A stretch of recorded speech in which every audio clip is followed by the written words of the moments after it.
打開供應商信息錄入單，錄入供貨商信息。我們需要錄入供應商名稱，其他信息不需要，可以不錄入。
之後提交單據即可，一次可以錄入多個供應商信息，當然也支持導入數據。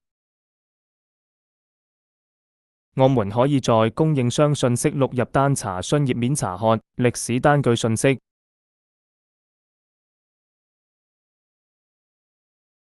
查看所有供應商數據，我們需要打開供應商信息報表。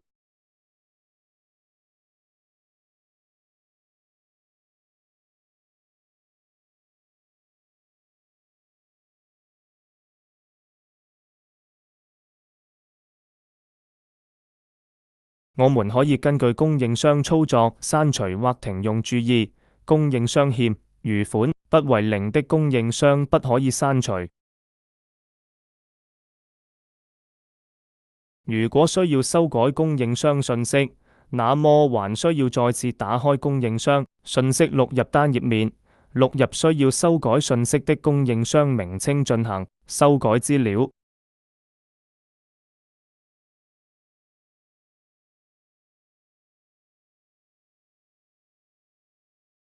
提交後，我們可以看到資料已修改成功。